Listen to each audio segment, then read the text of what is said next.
कहानी की शुरुआत होती है मेन कैरेक्टर को दिखाने से, जिसका नाम हैना होता है, जो इस वक्त अपने मॉम डैड के साथ खाना खा रही थी। उसकी मॉम हैना को कोई ऐसी बात कह देती है जो उसे पसंद नहीं आती। उसे गुस्सा आ गया। वो अपने नाखून को उंगली पर रगड़ने लगी, क्योंकि ये उसकी आदत थी। अक्सर गुस्से, परेशानी या जब वो कंफ्यूज होती है तो ऐसे अपने नाखून को उंगली पर रगड़ने लगती है। अब ये चीज इतनी खास नहीं थी, पर तभी उसके पेट में हलचल होने लगती है। उसके पेट में कोई चीज पेट को बाहर पुश करने लगती है, यानी कि धकेलने, जिस वजह से हैना काफी कंफ्यूज होने के साथ साथ घबरा भी जाती है। परेशानी में जैसे उसने पेट पर हाथ फेरा, सब कुछ ठीक हो गया, जिस वजह से वो भी इस चीज पर खास ध्यान नहीं देती। जिसके बाद अगले सीन में हम हैना को उसके अपने घर में देखती है, यानी कि वो अपने मॉम डैड से अलग रहा करती। यहाँ उसे मिलने हैना का दोस्त आया हुआ था। रात को सोने के बाद सुबह जब हैना तैयार हो रही थी तो पेट पर उसी जगह जहाँ हलचल हुई थी वो शो रहा था, वहाँ अचानक उसे दर्द होने लगती है, जिसके साथ ही उस जगह पर बड़ा सा निशान बन जाता है। पर सब नॉर्मल होने के बाद हैना इस चीज को भी नजरअंदाज करके अपने काम पर चली गई। पता चला कि वो काफी बड़े फैशन डिजाइनर के पास जॉब करती है। उसका काम अच्छे से अच्छी बेहतरीन ड्रेस बनाने का था, पर आजकल उसका बॉस हैना की डिजाइन से खास खुश नहीं था और आज तो बटन लगाते हुए वो एक ड्रेस पर खून लगा देती है, जिस बात से उसके बॉस को बहुत गुस्सा आया और हैना को काफी डांट पड़ जाती है, जिससे वो बेचारी काफी परेशान हो गई। वो बाथरूम में गई, जहाँ उसके पेट में हलचल और पुश फिर से होने लगता है। इस बार तो काफी हिस्सा उभर भी गया था, साथ ही वहाँ खून भी लगा हुआ था, जो देखकर वो काफी परेशान हो जाती है। तभी यहाँ पर उसकी दोस्त भी आ गई, जो हैना के काफी करीब थी वैसे, पर फिलहाल वो उसे कुछ भी नहीं बताती। हैना की ये दोस्त हर जगह उसका साथ दिया करती थी, उसकी हौसला अफजाई करती थी, और आज भी वो उसे परेशान देखकर कहती है कि चलो पार्टी करने चलते हैं ताकि तुम्हारा मूड अच्छा हो जाए। जिस पर हैना कहती है कि आज नहीं, फिर कभी चलेंगे पार्टी में, क्योंकि आज मुझे मेरी दोस्त के घर जाना है। हम रात भर वहीं रहेंगे, एक साथ वक्त गुजारेंगे। यहाँ हम जान पाए कि हैना की ये दोस्त और उसका वो दोस्त जिसे वो पसंद करती थी, दोनों ही काफी पहले से एक दूसरे को जानते थे। इसके जरिए ही हैना उससे मिली थी और बाद में दोनों का ताल्लुक बन गया। अब जब हैना अपने दोस्त के घर पर आई तो वो उससे अपनी फैमिली की बातें करने लगा। ये दोनों जब पास बैठी थी तो अचानक हैना के निशान वाली जगह पर दर्द होने लगी। कोई चीज फिर से पेट को पुश करने लगी थी, जो महसूस करके हैना काफी घबरा गई। उसे डर लग रहा था कि कहीं ये हलचल, पुश और निशान मेरा दोस्त न देख ले, इसलिए वो उसे कहती है कि मेरी तबीयत ठीक नहीं, मैं चलती हूँ। उसका दोस्त घबरा गया कि इसे अचानक क्या हुआ। वो पूछता है क्या मुझसे कोई गलती हो गई है। हैना ने कहा कि नहीं, बस मैं अच्छा महसूस नहीं कर रही, जो कहकर वो यहाँ से निकल जाती है। कुछ ही देर में वो अपने घर पहुँच गई, जहाँ उसे एक अच्छा सा ड्रेस डिजाइन करके देना था, पर वो इतनी घबराई हुई थी कि उसे कोई भी अच्छा आइडिया नहीं आता। वो काफी परेशान हो गई, इन हालात से तंग आ चुकी थी, जिसके साथ ही उसके पेट पर निशान वाली जगह में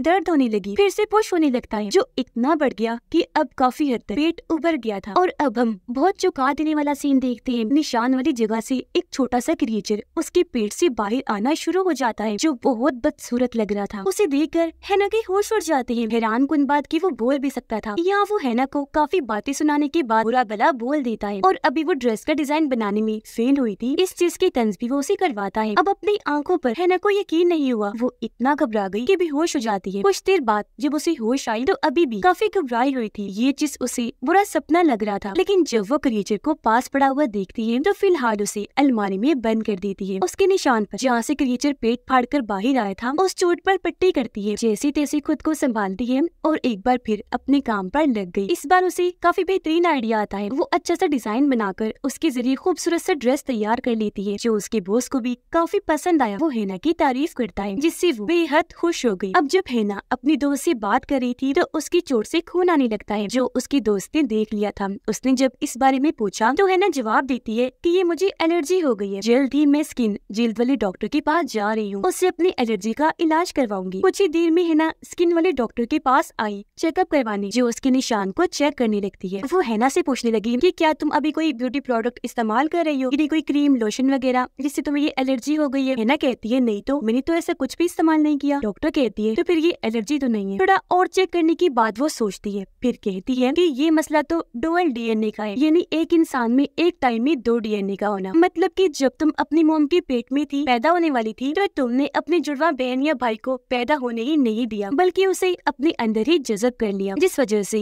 ये निशान है। ये मसला तो है पर इतना बड़ा भी नहीं, अक्सर लोगों को ये हो जाया करता है। अब हैना जो पहले ही उस क्रिएचर की वजह से काफी डरी हुई थी, पूछ लेती है तो क्या मेरा जुड़वा बहन या भाई जिसे मैंने अपने अंदर जज़ब किया हुआ है, वो इस निशान से बाहर आ सकता है। डॉक्टर कहती है कि नहीं, ऐसा कभी नहीं होता, यानी कुछ भी हो जाए वो बाहर आ ही नहीं सकता। जो सुनकर वो काफी घबरा गई, क्योंकि ये चीज तो उसके साथ हो ही चुकी थी। अब हैना अपनी दोस्त के साथ एक बार में गई पार्टी करने, जिस बीच उसने अपनी दोस्त को भी कई सारे मैसेजेस भी किए और कॉल्स भी, लेकिन वो कोई जवाब नहीं देता। ये दोनों जब बैठी थी तो हैना देखती है कि मेरा वो दोस्त इस दोस्त को बार बार मैसेज कर रहा है, जो देखकर उसे काफी गुस्सा आया। उसका दिल टूट गया कि वो मुझे नजरअंदाज करके इसके साथ मसरूफ है। यहाँ नोटिस करने वाली बात ये थी कि जब भी हैना परेशान या गुस्से में होती थी तो वो क्रिएचर उसके पेट में हलचल करता था जब वो अंदर था, और अब जब वो बाहर आ गया है तो इस बार हैना के गुस्सा करने पर, उसके परेशान होने पर वो अलमारी में हलचल करने लगता है, जिससे ये चीज यहाँ क्लियर हो गई कि वो हैना की फीलिंग्स, इमोशंस, जज्बात से जुड़ा हुआ है। यानी कि जब भी वो इस तरह की कोई चीज महसूस करती है, क्रिएचर भी तभी कुछ न कुछ करता है। अब जब वो घर आई तो देखती है कि मेरा वो क्रिएचर अब अलमारी से बाहर आ चुका है। वो बेड के नीचे था, जो अब हैना को देखकर बाहर आने लगता है। अब तक उसके हाथ और पाँव भी निकल आए थे और पहले से वो थोड़ा बड़ा भी हो चुका था। वो यहाँ हैना को बताता है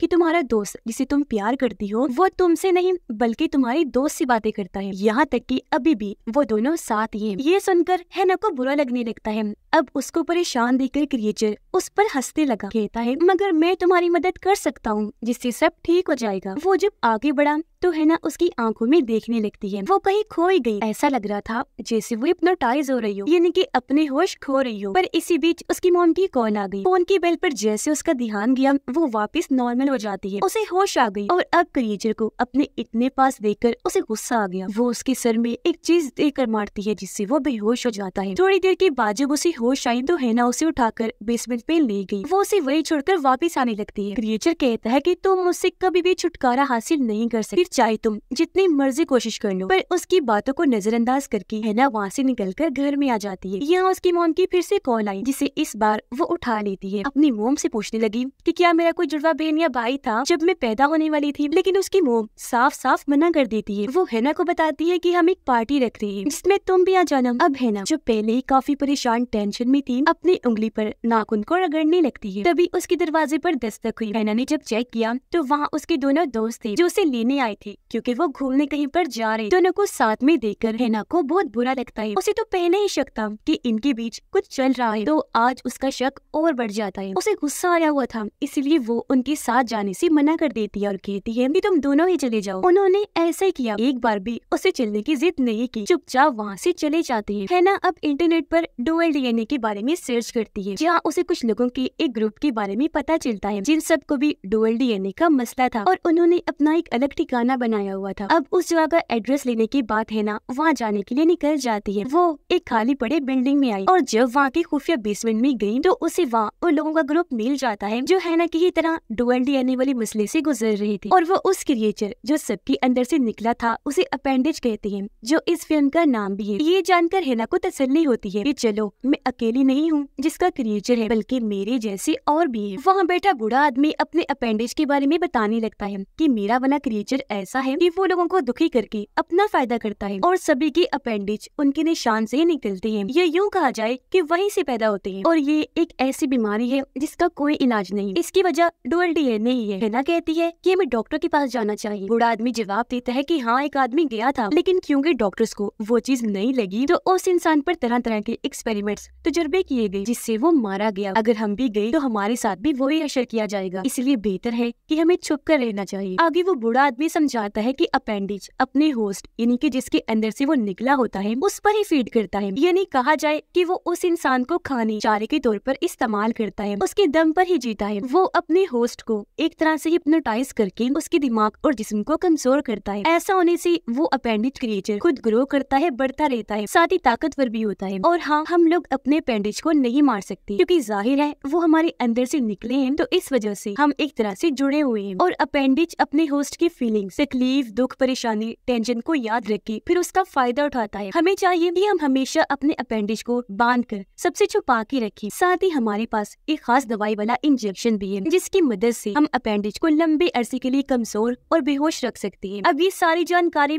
और इंजेक्शन लेने के बाद हैना वहाँ से जाने लगती है, लेकिन तभी उसे यहाँ क्लोडिया नाम की एक लड़की मिलती है जो अभी इसी ग्रुप की थी और अब वो हैना को रोककर उससे बातें करने लगती है। फिर उसे कॉफी पिलाने अपने घर ले गई, जहाँ ये थोड़ी बहुत बातें करती जाती है और ऐसी इनकी दोस्ती हो गई। अब क्लोडिया ने अपने अपेंडिज को एक जगह पर बांध के रखा हुआ था, जो इस वक्त काफी शोर हलचल कर रहा था। हेना कहती है कि तुमने अपने अपेंडिज को इंजेक्शन क्यों नहीं दिया? वो कहती है इसलिए नहीं क्योंकि कभी कभी मुझे लगता है कि ये चीज गलत है। जिस पर हेना उसे समझाती है मगर हमें ऐसा करना ही होगा क्योंकि ये अपेंडिज हमारी बुराइयों को सामने रख के हमें तंग करते हैं, हमारा एक तरह का मजाक बनाते हैं, जिससे जाहिर है हमारे अंदर नेगेटिव सोचें आती हैं, जिसका ये अपेंडिज फायदा उठाती है। तो मेरे हिसाब से ये चीज ज्यादा गलत है। तो अब क्लोडिया अपने अपेंडिज को शांत करने के लिए चली जाती है, जबकि हेना अपने घर आ गई। उसका अपेंडिज कहता है कि मैं तुम्हारी मदद कर सकता हूँ जिससे सब ठीक हो जाएगा। अगर तो तुम मेरी बातें मानती रही तो सब ठीक चलता रहेगा। पर हेना उसकी एक भी ना सुनकर उसे वो इंजेक्शन लगा देती है, जिससे वो बेहोश हो गया। रात के वक्त हेना अपने काम पर लग गई, ड्रेस का डिजाइन बनाने लगती है, जहाँ तभी मिलने उसका दोस्त आ जाता है, जिसे देखकर वो होश हो जाती है। वो कहता है कि मैं और तुम्हारी वो दोस्त तुम्हारे ही बारे में बात कर रही थी। जो सुनकर हेना को गुस्सा आ गया, वो फिर से शक करने लगती है, एकदम बोली कि तुम दोनों मेरे पीठ पीछे अकेले में गलत काम करते हो और मेरी न जाने क्या क्या बातें बनाते हो। जो कहकर उसने अपने दोस्त को घर से निकाल दिया। फिर अगले दिन जब वो काम पर गई तो वहाँ भी अपनी दोस्त से किसी बात पर झगड़ा कर लेती है। कुछ दिन के बाद वो क्लोडिया से मिलने गई। उसे बताती है कि जब मैं कॉलेज में थी तो एक बार मैंने अपनी गाड़ी कहीं पर टकरा दी ताकि मैं मर जाऊं, यानी कि वो चीज मैंने अपनी जान लेने के लिए की थी, क्योंकि बचपन से ही मुझे लगता था कि मेरे अंदर कोई नुक्स है, कोई ऐब है। जिस पर क्लोडिया उसे समझाती है कि नहीं ऐसा तो कुछ नहीं है, बल्कि तुम नॉर्मल हो और एकदम ठीक हो। हेना फिर कहती है कि मेरे अंदर डर, परेशानी और मेरा हर चीज पर झिझकना शायद इस वजह से हो सकता है कि मैं बचपन से ही अपने बारे में नेगेटिव बुरा सोचती आई हूँ। क्लोडिया उसे राज की बात बताती है कि मैं तो अक्सर अपने अपेंडिक्स से बात भी करती हूँ, जो मुझे ऐसी चीजें बताता है जो सच साबित होती है। जैसे कि उसने बताया था कि मेरा हस्बैंड मुझे धोखा दे रहा है और ये बात सच भी साबित हुई थी। देखो अगर तुम अपेंडिज का ठीक से इस्तेमाल कर लो तो वो बिल्कुल तुम्हारी एक पर्सनल चीज बन जाएगा, जो हमेशा तुम्हें अच्छे मशवरे देने के साथ साथ ऐसी चीजें बताएगा जो सच होंगी। लेकिन हाँ, इस चीज में तुम्हें थोड़ा ध्यान भी रखना है कि कहीं अपेंडिज में तुम इस कदर गुम ना हो जाओ कि वो तुम्हें हिप्नोटाइज करके पूरी तरह से ब्लैकआउट कर दे, यानी कि कमजोर। वरना ऐसा होने के बाद वो तुम्हारे साथ जो दिल चाहे वो कर सकता है और खुद को भी वो ग्रो करने लगेगा। वो बढ़ता रहेगा, ताकतवर होता जाएगा, जबकि तुम कमजोर होती जाओगी। घर आने के बाद हेना अपने अपेंडिज से बात करने की कोशिश करती है, जिस पर वो उसे पास बुलाता है। बताने लगा कि तुम्हारे वो दोनों दोस्त अपना ताल्लुक बना चुके हैं, एक दूसरे से प्यार करते हैं और तुमसे कोई भी प्यार नहीं करता। ये कहते वो हेना पूरी तरह से हिप्नोटाइज कर लेता है, जिससे वो ब्लैकआउट हो गई, जो चीज नहीं होनी चाहिए थी। अब ऐसा होते ही हेना बेहोश हो जाती है, क्योंकि अपेंडिज उसे कमजोर करके खुद ताकतवर हो रहा था। और अब जैसे उसे होश आई, देखती है कि अपेंडिज यहाँ से जा चुका है। वो उसे हर जगह ढूंढती है, जिस बीच उसकी मॉम की कॉल आ गई। वो कहती है कि आकर अपना खाना ले जाओ। अब हालांकि वो परेशान थी, अपेंडिज की वजह से वो कमजोरी महसूस करे, लेकिन फिर भी अपने मॉम डैड के घर जाने के लिए निकल जाती है। यहाँ हमने नोटिस किया कि उसका अपेंडिज वहीं छुपा हुआ है। रास्ते में वो क्लोडिया को कॉल करके सब कुछ बता देती है, उससे मदद मांगने लगी, जिस पर क्लोडिया उसे जवाब देती है कि हाँ मैं थोड़ी देर में तुमसे मिलती हूँ, मेरे घर ही आ जा। अब जैसी तैसी वो अपने मॉम डैड के घर तो पहुँच गई थी, पर वहाँ जाकर उसकी तबीयत इतनी खराब हो जाती है कि वो खाने पर ही उल्टी कर दी। तो यहाँ उसकी बहस अपनी मॉम से भी हो जाती है। वो वहाँ से फौरन निकली, बाहर आकर क्लोडिया को फिर से कॉल करके अपने घर आने को कहती है कि जरा जल्दी आना, मेरी तबीयत बहुत खराब है। वो जब अंदर आई तो तबीयत और बिगड़ने लगती है, जो जाहिर है उसकी अपेंडिज की वजह से हुई थी। और अब उसका अपेंडिज उसके काफी पास आ जाता है, जो बहुत भयानक लग रहा था और अब पहले की निस्बत काफी बढ़ गया था। वो हेना को काफी बुरी बातें कहकर उसके अंदर नेगेटिव सोच को पैदा करता है, जिस वजह से वो भी परेशान हो गई, डर गई और नेगेटिव सोचने लगती है। ऐसा करके उसने क्योंकि हेना को दिमागी तौर पर तोड़ दिया था, तो वो अपने प्लान में कामयाब रहा और अब वो अपनी जुबान से हेना को फीड करने लगता है, जिसके थोड़ी देर बाद वो हूबहू हेना का रूप ही ले लेता है और बन जाता है अपेंडिज हेना। जाहिर है इसने पूरी तरह से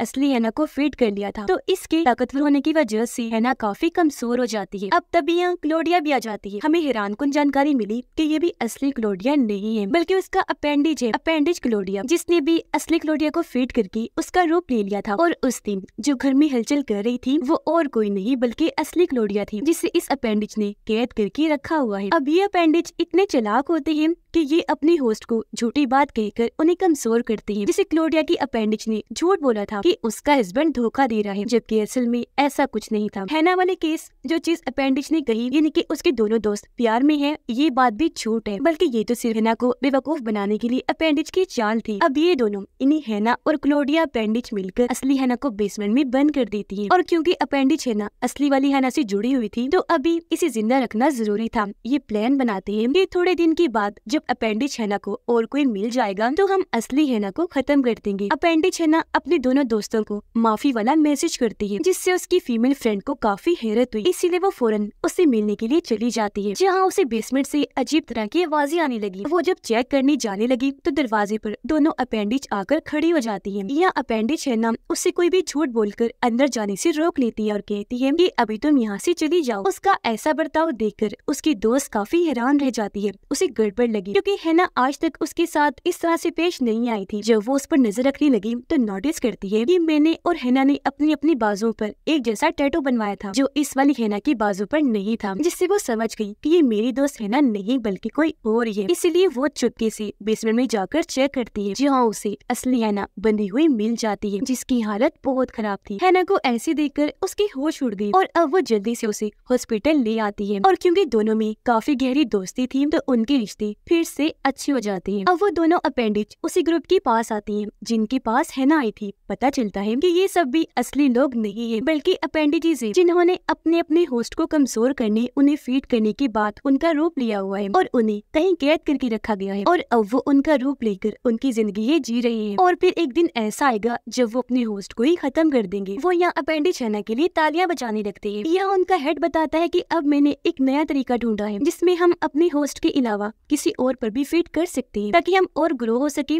ताकतवर बनते जाएं। और वो दूसरे लोग ऐसे होंगे जो अपनी जिंदगी में खुश नहीं है, यानी कि हर वक्त उनको नेगेटिव सोचें आती होंगी। वो परेशान, डरे हुए, घबराए हुए रहते हैं। किसी बात का उनको दुख होगा और उनकी इन्हीं चीजों का फायदा उठाकर हम उन्हें फीड करेंगे। यहाँ हेड सबको एक लड़का दिखाता है जिसे कि उसने यहाँ बांध के रखा हुआ था। वो बताता है कि इसके भाई की मौत हो चुकी है, जिस वजह से ये दुखी रहता है। ये चीज इसे दिमागी और इमोशनली तौर पर तोड़ती है, जिस चीज से मैं फीड करता हूँ। जो सुनकर सभी अपेंडिज काफी खुश हो जाते हैं क्योंकि अब से ये सब भी वो ही करने वाली थी। अपेंडिज हैना अपने दोस्त के पास जाती है, जबकि हॉस्पिटल में नर्स हैना को रिपोर्ट के बारे में बताती है जो बिल्कुल ठीक थी, लेकिन वो ये भी कहती है कि तुम कुछ दिन और यहाँ हॉस्पिटल में ही रहोगी। अपेंडिज हैना का दोस्त जब दूसरे कमरे में गया तो उसका दांत टूट जाता है, जिससे वो परेशान हो गई। फौरन क्लोडिया को कॉल करके इस बारे में बताती है। तब अपेंडिज क्लोडिया उसे बताती है कि असली हैना आजाद हो चुकी थी, जो अब हॉस्पिटल में है और ठीक होती जा रही है। साथ ही वो दिमाग और इमोशनली दोनों तरह से मजबूत होती जा रही है। यही वजह है कि तुम यानी अपेंडिज हैना कमजोर हो रही है, क्योंकि तुम दोनों अभी तक एक दूसरे के साथ जुड़ी हुई हो। जैसा कि हम जानते हैं कि अपेंडिज फीड करके तब ग्रो करता है, ताकतवर बनता है, जब उसका होस्ट दुखी, परेशान हो, उसके दिमाग में नेगेटिव सोच हो, दिमागी और इमोशनली तौर पर वो टूट जाए। पर अब क्योंकि असली हैना के पास उसकी दोस्त है तो इस वजह से वो बेहतर होती जा रही थी, काफी खुश भी, जो चीज अपेंडिज हैना को कमजोर करने की वजह बन रहा था। अब क्लोडिया उसे कहती है कि तुम किसी और पर फीड कर लो, तो अब वो अपने दोस्त पर ही फीड करने लगती है, जिसे कि अपने मोम की मरने का दुख था। हॉस्पिटल में दोनों दोस्तों को अपने मेल फ्रेंड का ख्याल आता है कि कहीं वो मुसीबत में तो नहीं, इसीलिए दोनों फौरन हैना के घर आ जाती है, जहाँ पर अपेंडिज क्लोडिया हैना पर हमला कर देती है। पर ये दोनों दोस्तें मिलकर किसी तरह उसे काबू कर लेती है और उसे वो इंजेक्शन लगा देती है,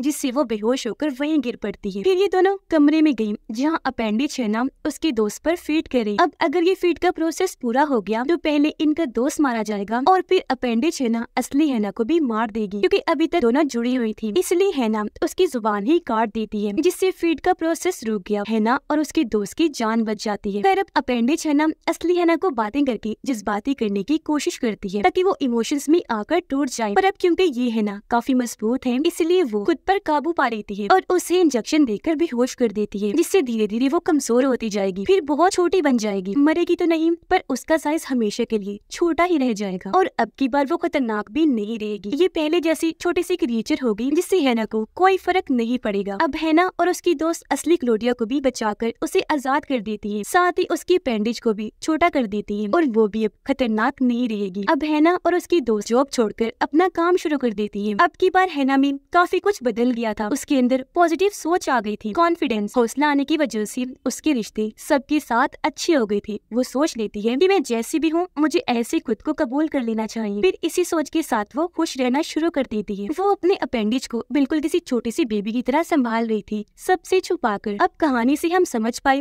कि अपेंडिज हमारे अंदर की नेगेटिव सोच, परेशानी, दुख, टेंशन, तकलीफ और ऐसी कई सारी फीलिंग्स हैं जो हर इंसान के अंदर होती हैं और जाहिर है इनसे इंसान कमजोर हो जाता है। पर इसका मुकाबला हम इस तरह कर सकते हैं कि इन फीलिंग्स पर काबू रखें, यानी कि हमेशा पॉजिटिव सोचें, टेंशन को ज़हन से निकालकर रिलैक्स रहें, जिससे ये कहानी वाला अपेंडिज यानी कि ये बुरी फीलिंग्स हम पर हावी नहीं होंगी, हम बिल्कुल ठीक रहेंगे। इसी मैसेज के साथ ये फिल्म इधर ही खत्म हो जाती है।